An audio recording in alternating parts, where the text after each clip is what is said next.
Welcome to Black Teacher Voices. Super excited to be able to share with you the reality of Black teachers who have worked and who are currently working in Oakland Unified School District.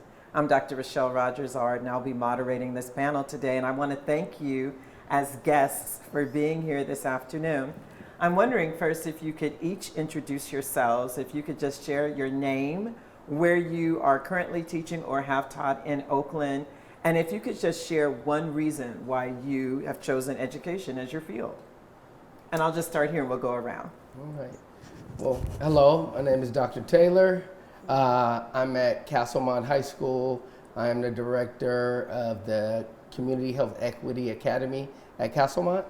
And one reason that I chose education was I wanted to further educate people that look like me to move into the healthcare and medical field and support them in that pathway. Thank you. Yeah. My name is Precious James. I'm the Assistant Principal of Instruction for Math and Science at Learning Without Limits School, and I'm simply an educator because education changed lives. Thank you. Yeah. Good afternoon. My name is Dr. Toniesha Webb. I worked at a myriad of schools in Oakland Unified, and I am in education because, like Precious, education changes lives. Thank you. Yes, my name is Cameron Corprew. I teach at Highland Community School, and the reason I'm in education, I have a criminal justice degree, and all my study was like, how can I get kids before they get to this point in the system? And so everything traced back to in school. So I just want to be that voice, that change in the school. So that's how I became a teacher. Thank you. Especially kindergarten. I live for that. All right. You gonna get Well, my name is Dorielle Ard. I currently teach at Oakland Technical High School. My alma mater. And the reason I would like to continue being an educator is more so like a generational blessing. Some would say generational curse. But everyone in my family does education work, and I'm happy to be a part of that lineage. Thanks so much. So I have a couple of questions that I'd like to share, and it's just a conversation, because really what we want to do is to understand both your experience teaching and being in schools in Oakland, and also how can we learn more so that we can improve on the gaps that perhaps that you've experienced. So the very first question is really, what would you shift around recruiting Black teachers into Oakland? If you could think about perhaps how you were recruited or maybe not recruited, and what would you shift around that? What can we learn from that? What can we do better?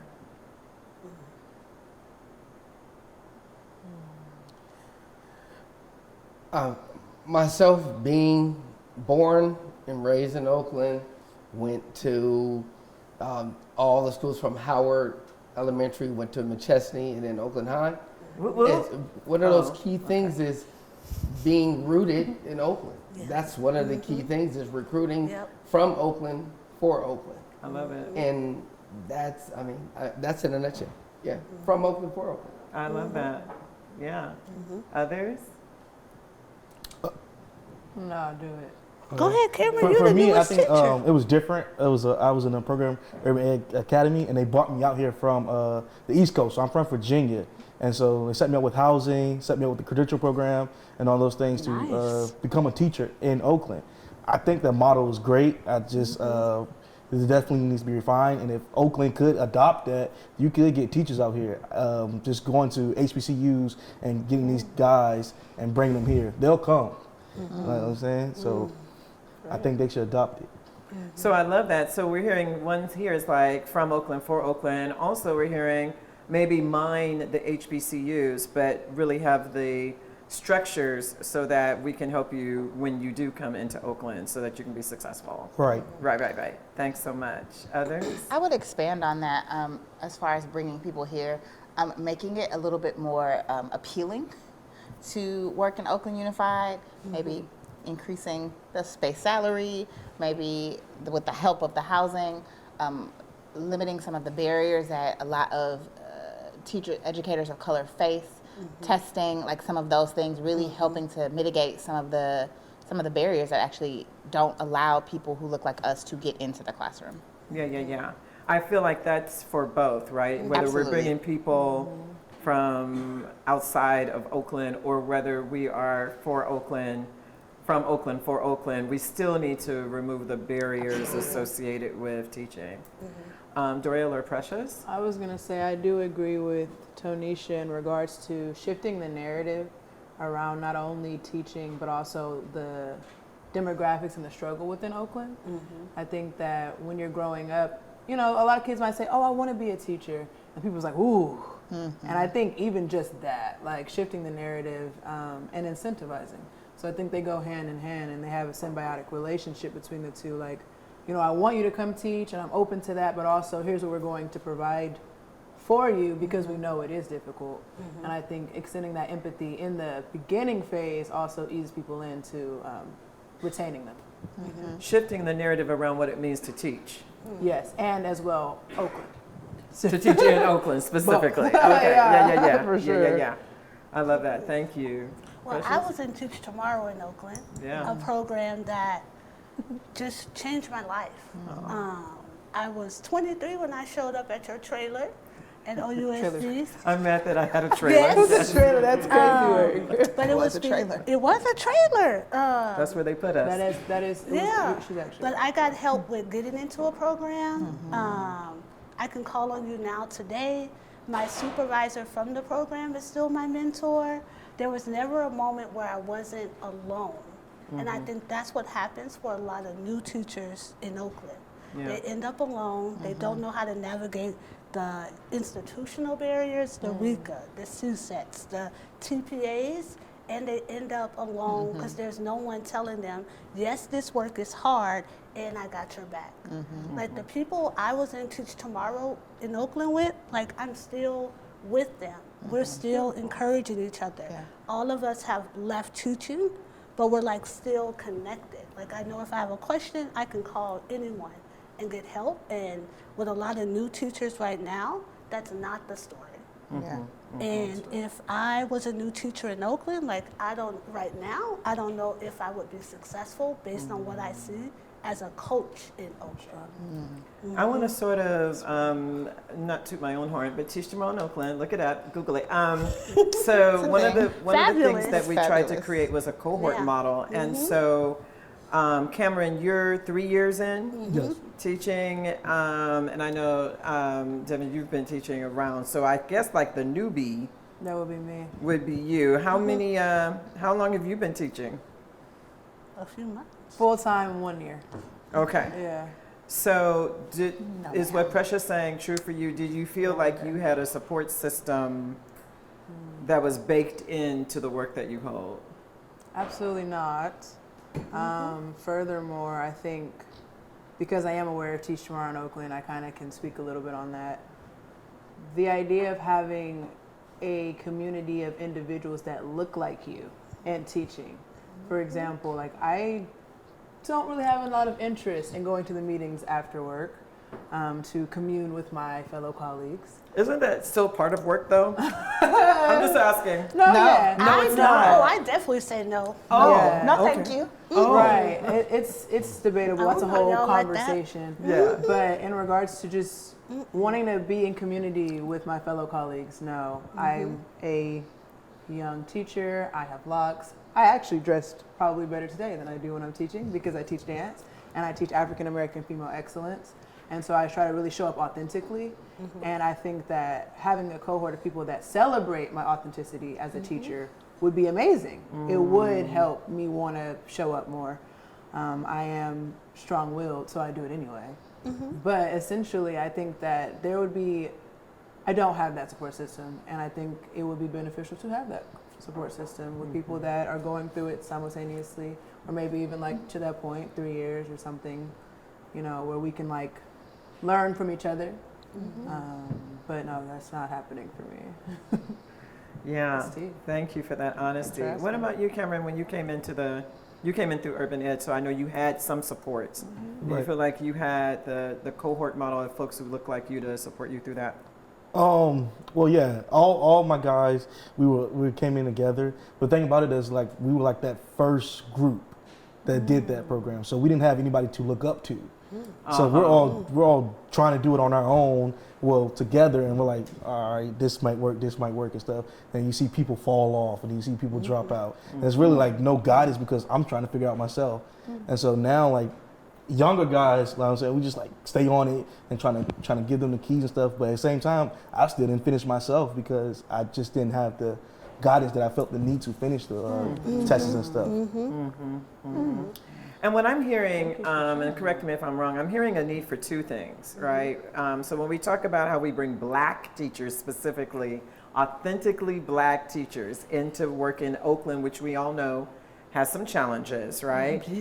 I'm hearing the need for a cohort model of folks who can create the necessity for us to not feel alone when we're teaching. But within that cohort, I heard two very interesting things. I heard support for authenticity, support for sustainability, but I also heard from you, Precious, like how do we get past the hurdles and the barriers that Toniesha mentioned that come up that might be two different types of support? Can you weigh in here in terms of what you think like support could look like if we're bringing 50 new black teachers into Oakland? You know, what's really, really critically important for them? I think safety. And when I say safety, it's the ability to just be you without the stress behind it. And that comes with financial support. When you're trying to figure out whether you're going to eat today or tomorrow, or you're trying to figure out, hey, how am I going to pay my rent? It messes with your whole substance of who you are, because your mind is not really on education, it's on survival. And so when you're in survival mode, sometimes everything else takes a back seat. Absolutely. If you're comfortable and you feel good about where you at and where you live, everything else changes.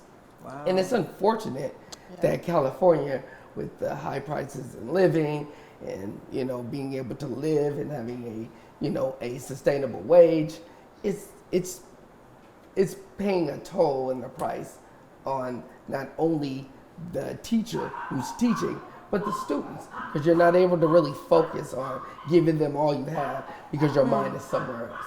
Wow. And it's unfortunate. Yeah. So there's all of these things, right? So it's like, okay, so you're coming to Oakland, right? We are not really making sure that we have support and safety, which would be like just, you know, Maslow's hierarchy of needs, right? That's like bags. Then we've got to think about how do we get past the RICA, all the CSET, the CPS, the and the T and the D and the blah blah blah. Okay, so we got to pass all those things. Then we get into the classroom, and we are not one of many. We're one of few. And then we need that level of support to just be there. And I guess what I'm thinking is, that sounds like a lot, right? So given what we know, I heard all of you say, I'm here to teach because I want to make things better. This is maybe a calling for many of you as opposed to just a profession. So how do you manage the instability of OUSD? I could start. Yeah. Like Precious, I was fortunate. I had a cohort of people. I had people who I could call and be like, so let me tell you what happened today.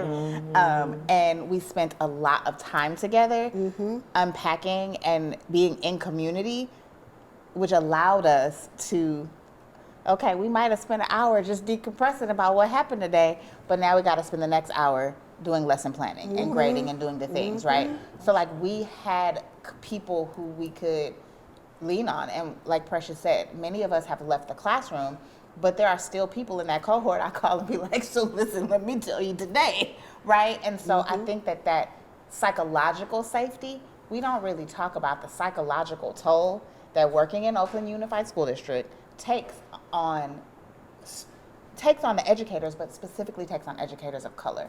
And so how do you build, you just build it. You find money, you find grants to create spaces where, like Dr. Taylor said, some of the things that he mentioned we didn't have to worry about in TTO because I got to take my CSET. Okay, go pay for it, here's your reimbursement. Every time we showed up to a PD, we were fed, right? Like our baseline of needs were met. We got development, we got all the things. And so it has to be important to someone in the district to create space to say, hey, if we want to retain our teachers and we want to retain our teachers of color, maybe we should do something that we've done before, because TTO was not the first. Absolutely. There has been a series of systems or programs in Oakland. The money runs out, we do something else. We know what works, we just choose, and this is not the only avenue in Oakland, but we know what works, and yet we continue to just choose to not do it. I would say you used the word manage, and I don't think I'm in the classroom now, and we don't manage. We're in fight or flight mode, so we're in fight mode.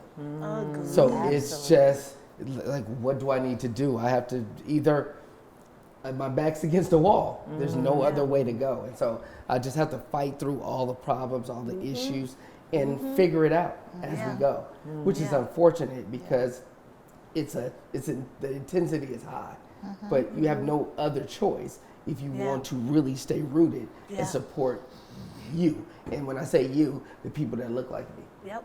It's just, there's no other way. I just got to be in fight mode. Yep. So just to confirm, your question is about the instability in Oakland, or OUSD specifically, but okay. given the fact that we're a couple of days before a special election, it could also be Oakland. So I appreciate everyone's answer. I think the instability and the up and down in Oakland for me made me not want to commit. I don't have a better way of saying it. I was going to make it sound fancy, like, the inability to, no, I just didn't want to commit. Like, I didn't want to commit to going through the process. I think it makes you want to finesse the system. The system's finessing you. So I think I was subbing. So to Toniesha's point, no, it's not my first year teaching. It's my first full-time year. So I specified that because I wasn't interested in being in the classroom the entire time and doing the work. I just wanted to do my calling in the safest way possible, which was to not commit and not go through all the testing, the things that we mentioned, all of the hardship, because I'm like, Oakland's crazy, things are going on, but the children still need me. And I mean, I got a psych degree. I didn't want to go back to school and do the traditional pharmaceutical lens. I think for me, it really taught me that child psychology is really important. And showing up for them in that age is very important. And even still, and just dealing with high schoolers, which I do now. So I think that there is this push and pull with like, okay, Oakland, but I'm gonna still go teach a little bit. Well, let me play with the charters. Let me figure it out. And I just feel like I was really dating around, and just ended up right in the school that I went to. I went to Oakland Tech, and I graduated there. And so I think it's hard. It's a love-hate relationship. But when you're from there, I feel like it's a different drive and a different pull where it's hard. I don't know. It feels like we might be in a relationship. Me and Oakland, we might be in a love-hate. I don't know. It's scary. No, absolutely. I keep going back. Do you feel the same way, Cameron, given the fact that you're from, where did you tell me you were from? Virginia. Virginia. Yeah. Kind of thankful for my program, the Urban Ed. That I didn't have to worry about housing. I was given a stipend, so I didn't have those stresses. My stresses came from the test, the credential program. Right. And it was just because I just we finished the pandemic, I just graduated, now I gotta be back in classroom again. And so trying to tune my mind back into that and be out here and working and stuff. And during that time when I first got out here, I was working 2 jobs just because I felt like I had to. And that was what I was used to back in Virginia. When I didn't even have to do that. And I think I put more on myself than I did. And but it was, I'm gonna say I was money hungry, so and I wanted to make sure I was taken care of well. Other than that, I think it's just like you said, showing up being yourself. I don't think I can feel like I can show up and be myself. Coming from the East Coast to the West Coast, because a lot of things that happen in these California schools, they don't happen over there because you're the way you're raised, the yes sir, ma'am, the respect level of teacher and student is different. You still have your outliers of some students going to try you and stuff, but growing up, I wasn't going to disrespect my teacher. To their face, or I wasn't going to disrupt the classroom and the whole while. And so I feel All of us are shocked right now. No, I'm not. I mean, in New Orleans, so I'm with you. it's some of that you see it, but it's not a lot as much as you see here. And I have guys that are like been put on a chopping block just because like they don't know what to do to handle them the right way, coming from the East Coast to the West Coast, and next thing you know, they get the pink slip. And so we're all like, okay, how do we handle these situations? How do I not get that pink slip and stuff like that? So you're worried about that, and you're worried about that date, and make sure you're trying to do everything the right way. That's deep. Wow. March 15th. Thank you for bringing that to the forefront. So we talked a little bit about some barriers. We talked about all of the levels that we need, our human levels and then our levels as teachers. We talked a little bit about the instability within OUSD. And so I would love to ask just a couple of more kind of specific questions. So how many years, Devynn, have you been teaching? I'm going into 19 years. Okay, 19 years in education, 19 years on teaching. and off, on and off. Okay. I kind of went the route of, I did some subbing through graduate school, back and forth, and so straightforward, probably this is my 8th year. Love that. full-time. And Precious, how many years did you teach? I know that you're an VP in AP. Yeah. I still teach. okay. I've been teaching for 15 years. Okay, love that. And before you were, I'm sorry, I don't think you mentioned your title. What are you doing now? Associate I'm an superintendent. associate superintendent. Oh, congrats. How many years did you teach before getting into administration? 7? So we have 7? 3, 7, 8, 15, and 1. And I guess what I'm trying to ascertain now is, what would you tell a person walks in and they're like, listen, I want to teach, and I want to teach in Oakland. This is, I'm down. I'm 100% down. I'm ready.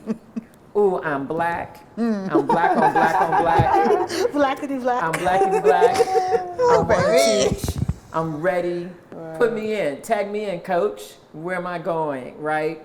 What would you say to that person? And I would love all of you to answer that. Blackity black. Because What got type of some black? questions. They blackity blackity They got black. locks. Right. That makes I have sense. questions. How black are you? Are you dark skinned black? Are you light skinned black? Are Wow. you, 'cause that Bring it up. That Bring it depends up. on where you want to where were land. you Bring it up. raised in your blackness? Right. How do you talk? How do you? How do you dress? Yes. Bring it up. Bring it up. Yeah. Yes. These are the things I feel like we don't talk about, Yeah. No, and especially at the university level, who holds the credential process, for sure. Yeah. right? So what would you tell people? So you would ask them some questions, and then what would you say Well, I to mean, them? I can start because I'm the most fresh, so I think it's most fresh on my mind, right? I'm thinking like, what would I have told myself last year? love Although, that. like I said, I was subbing and everything, and I had my own struggles with that. But I think I would tell myself to stay rooted in why. Yep. Rooted in why. I just came up with that. That's cute. I like it a lot. Rooted in why, and I think that kept me, depending upon everyone's, religious context, whatever, source, creator, whatever they're believing in, whatever keeps them going, like, why are you in this space? Like, what do the students need from you? How is your vibration and your energy changing someone's life today, every day? And I think I would definitely tell them to stay rooted in that as well. Find some help with people on campus that are going to teach you how to lesson plan and like move through field trip forms, stuff like that. Yeah. That I'm finding out, like, I didn't know what was going on. Make sure they give you the curriculum, because sometimes they just be like, go in there and teach, and they get mad when you don't teach something. Right, what are we teaching? And they're just mad. Do I got the pace I definitely ask questions. Yes. Get curious with your job. Like, really have them tell you what they want. So if something happens, you're not like, and yeah, that's it for now. The why, root in the why, and ask questions. Cameron, I saw you give me the full-on nod when Dorielle said sometimes they just tell you go and teach, they don't give you the curriculum. Has that been your experience? I wouldn't say that's been my experience exactly, but I luckily I had somebody there. Well, another one of my cohort members, he was taught his first year. As soon as he got out here, he was able to teach, and so he was basically I'm getting everything from him and stuff like that. But it's like As opposed to like your principal. I ain't gonna say that, but yeah. So basically,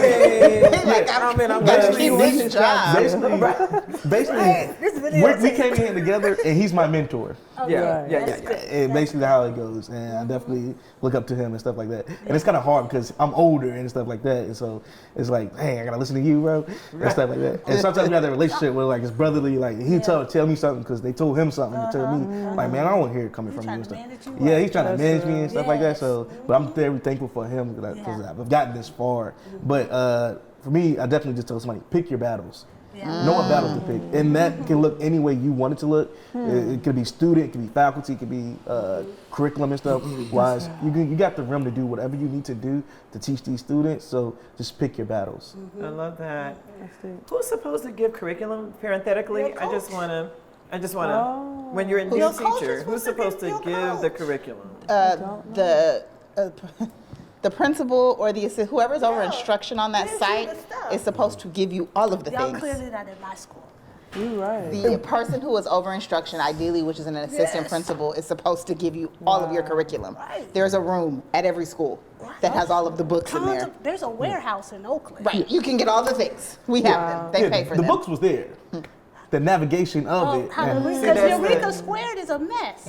Yes, So- I know. Yeah. I wanted to put that out there because I know what you're talking about. I wanted to put that out there because, and I'm going to get to the rest of you. I still want to have the question, what would you say to someone? Because these are the little things that if you don't know, to whom do you go? Right, you're 15 years in, so you already know, right? But to whom do you go to be like, what am I supposed to be doing right here in this area? And this is what causes teachers to make it up. Yes. Oh yeah. And please don't make it up. Oh, But I'm making it up. You got to make it up when you don't, right? Yeah. And so then when we say, well, how come this group of young children at this Hill school are learning differently from this group of young children not in the Hill schools? This is what causes those differences. So parenthetically, I wanted to ask that because these are some of the little tiny things, right, that we don't think about when we're bringing new people in. So wanted to ask that. So of the three, whoever wants to, what would you say to the You new have a person? coach now, though, Cameron? I have a coach, and she's definitely been there. But it was like the first day I got all the material, and it was just like here. On the first day of school? That first. Like when kids was there? The day before, and it was like sorry, literally Cameron, here. I'm sorry. I'm sorry. We're so sorry. I am so Cameron, I'm sorry. sorry. I Each year apologize. it's gotten better. Okay, that's It's gotten better. okay. That's good. That's I encouraging. will add that it does also depend upon what class you're teaching. Yeah. Grade level is, because you said kindergarten? That's crazy. I was working elementary school, it's not for me. Like, kudos, I can't.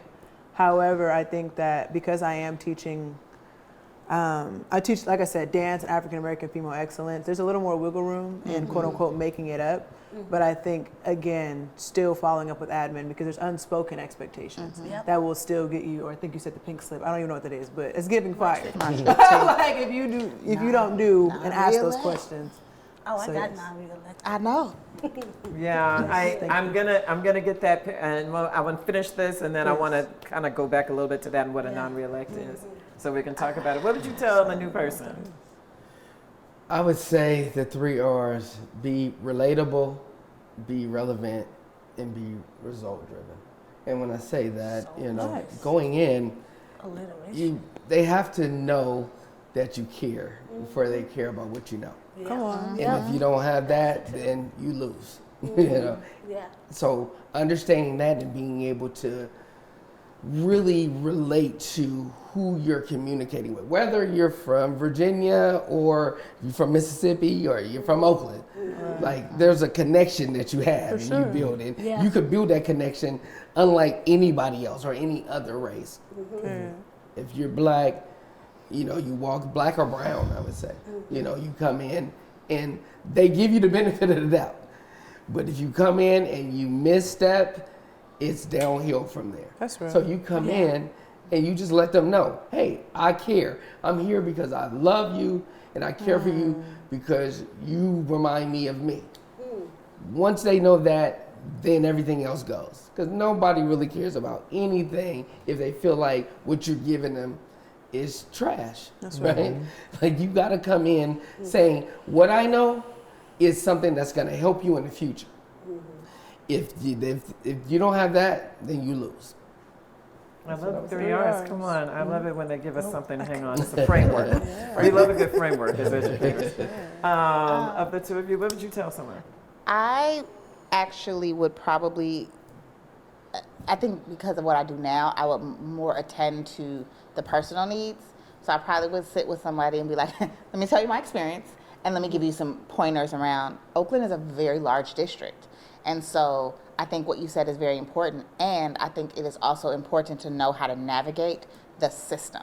So like, who are people? You should know somebody in HR. You should know somebody in payroll. You should know like helping people to navigate that, because Oakland love it to death, but Oakland messes up things often.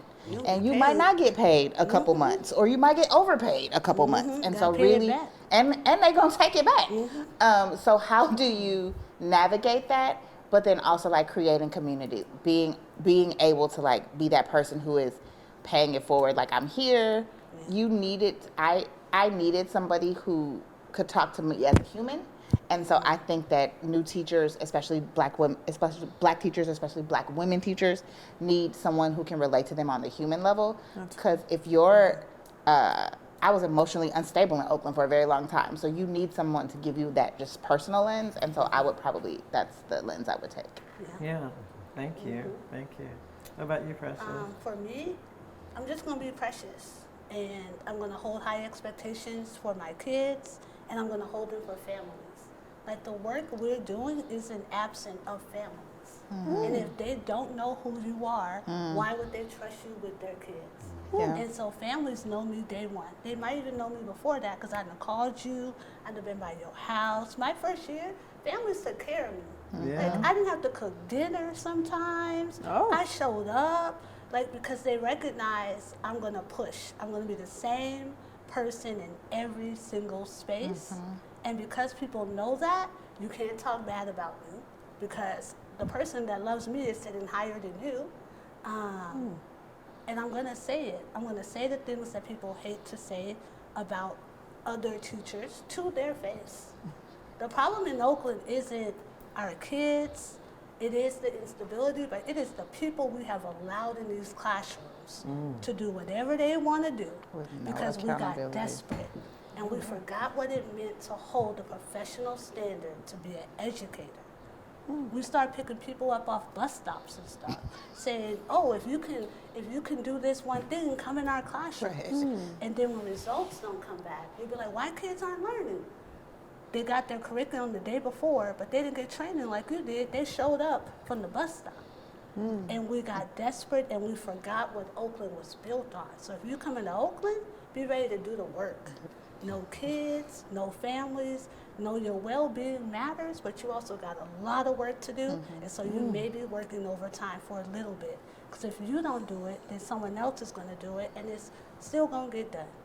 So come in here, be ready to work. It's not easy. I love it because I love kids, and I love families, and I love Oakland. But you got to do the work.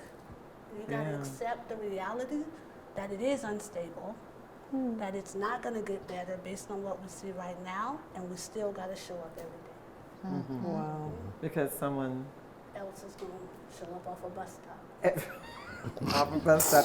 I was That going being to the say, takeaway. She's no, That she's was correct. beautiful, though. And I think for me, that was beautiful. I'll be using that a lot. And also because the families are entrusting us with their children. It's beautiful. Their children. And even when I had children who were just messing up in class, there was always somebody, an auntie, a grandmama, an uncle, who was like, even if the mom or what have you was not taking care, they were like, no, they know better, right? So to your point, it was like they were messing up because they were allowed to mess up. Yes. And when boundaries were put into place, then we alleviated that. I want to thank you for your time. I want to sort of end on, because we sort of talked about some of the things. Apparently, we got bus stop teachers, and we have some things going on. So I know there's a lot of those pieces. But I would love to end on something that we talked about when we sort of had some of our pre-conversations. and that is Black joy. For me, I am very much invested in this notion of what does it mean to create, sustain, and be in a place of Black joy. And that is what I think is also missing when we talk about the work that we hold. Yeah. So I would love it if each of you could speak really, really quickly. What does Black joy mean for you through this notion of being an educator? What is Black joy in education for you? Okay, so I do morning arrival at my school every morning. And one morning I was texting, but I forgot I was texting. And I sent it like a voice recording off to my friend. She sent it back to me. Now that morning I was tired. I had not gotten a lot of sleep, but kids didn't know it. Every child got greeted by their name or the nickname they gave them. Every child got greeted with a high five or a hug, or let me tell your parent real quick what your data looks like. Like Black joy is embodying this spirit of celebration and high expectation. And let me give you some feedback because I saw your work real quick and I want you to be better at it. It's your family knowing who I am, that I'm with your child all the time, and they can call me. Like it's not pep rallies and assemblies, and that's fun, but like joy lives in the ability for us to be human and to hear our own joy. I was like, wow, I'm joyful all the time. But didn't even know I was just saying hello. It's like creating a sense of belonging for every person you meet on campus or in the community. That's what it is for me. Love it.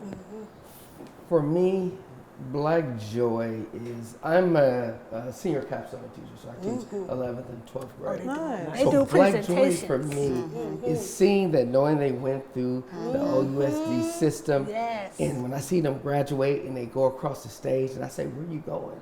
They say, hey, I'm going to Harvard, or I'm going to Howard, or I'm going to Jackson State, wherever it is. Yeah. Knowing they're going out to be productive. Yes. And they're coming through. That it's just a sense of joy that you can't put your fingers on. It's because they got a purpose, and they got a purpose in life, and they walk through and they say, "I'm going here. I'm doing this. This is where I'm going to go work, or whatever." And that, I don't know. It's a sense of pride. It's joy and pride, knowing that I had something to do with that, right? And I put my finger on that. I put the stamp on that, and that's beautiful. And that brings me joy. Not just purpose, but a choice. I think Black joy for me is finally getting into a space where I can show up as my authentic self at work. And so the students who I have now who are Black girls, the students who I work with now, they get to see that. So yeah, I have a doctorate, and yeah, I got Jordans on, and yeah, I got on hoop earrings and a jean jacket, and I listen to loud music, and it might be a little ratchet, and it is what it is, and that's okay. But I bring myself to work, and they get to see that. They get to see a woman who looks like them, who is in a position of a lot Authority. of authority, Power, and a lot of I have authority. positional power, and Yes. people have to listen to me, Yes, they who do. don't necessarily look like me, and they get to see that. And so when I'm on campuses, I supervise 7 schools. So when I'm on campuses, the kids get to see, like, this is what happens when you are focused. And I get to talk to girls about, like, I'm not in classrooms every day anymore, but I get to talk to girls, and they're like, oh, like, I'm like, go to school. Like, I get to still have that conversation. Like, I went to school. Yes. I went all the way. Yeah. And I did all the things. And they're like, oh, well, and so I get to talk to girls and students about their dreams. And it reminds me of, like, when I was 18 and I had a dream, and I'm literally, like, people think I joke, but, like, I'm literally living the dream that I set out to live when I was 18 years old. And so, like, being able to give that back to other kids is dope, right? Like, you're literally, the world is your oyster. So being Right. able to be myself and let kids see that. I love it. Thank you. Super dope. Super dope. Yeah. I think for me, like, the Black joy is just like growing up. I only had like one Black teacher, and she I was in 4th grade, and she always used to call us her babies.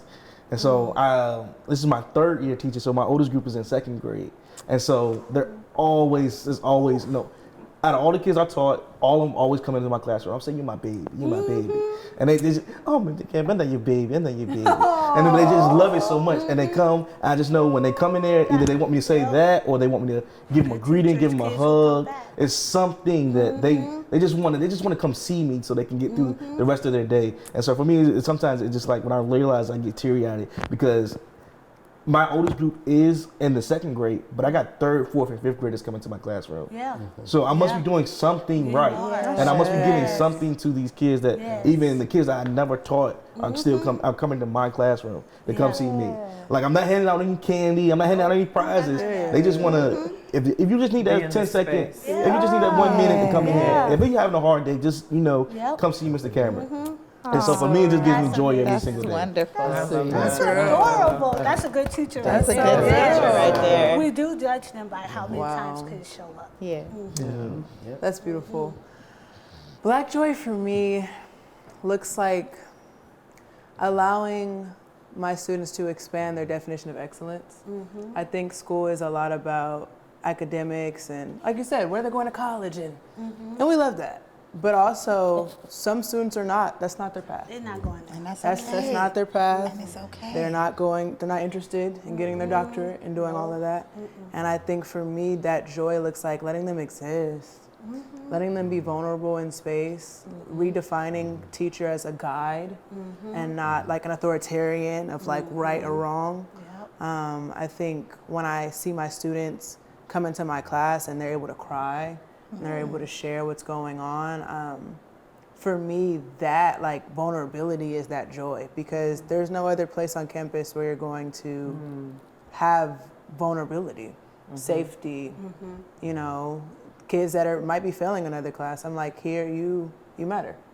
And I think we need that. Like we don't talk about that enough. I think we want them to achieve.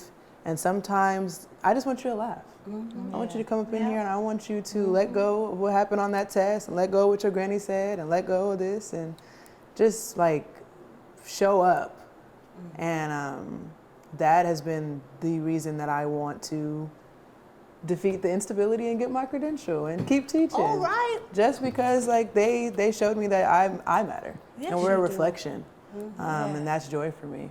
Absolutely. Thank you. I like getting credentials. I will say that for me, Black joy has changed over the years, right? And so I'm a certain age. And so for me, Black joy means being in authentic spaces like this today, where I can curate opportunities to really hear from educators and folks who are maybe not sure how long they want to be educators, but to hear from others about the work that they're holding for the next generation, right? So my children are fully grown and doing what they're doing, but I work in schools a lot. And when I see children in other schools where I'm working, where I'm holding space, and I hear what they are going through, my heart is heavy. And so I rededicate my life, my mission to continuing to grow educators so that I don't have to go into spaces and hear Black children say, oh, they called me the N-word and I can't do anything about it, or my principal doesn't listen, or they don't believe me, or I don't have a space to go to, or I don't have a teacher who's going to hug me, or I don't have someone who's playing. Like, I hear that so much. So for me, Black joy is creating Black educators who are going to stand in that gap, even if you're the only one, even if they got to come to you and get that hug, even if they're like, I was flunking in this class, this teacher was a trip, but I know I can go to Miss Dory's classroom. I know I can go. I got high expectations from this principal. I know I can go there. I know I can be with Dr. Taylor. I see somebody who's almost like the superintendent, but she sees me. Really, is that not the height of Black joy for our young people? And so for me to continue to curate spaces for educators like yourselves is Black joy for me as well. So thank you so much for your participation in this panel. Thank you for giving up a Sunday to come and talk about these really, really important matters. And thank you for those of you who are going to be seeing this video, who are thinking about, man, what can I do to help bring Black teachers in Oakland. It's more than just line somebody up and get a Black teacher from the bus stop, right? It's more than that. I'm telling But you. really, it's about how do we You create always the do. systems for sustainability and the systems for joy, not just for our students, but also for the adults who serve them. Thanks for joining us.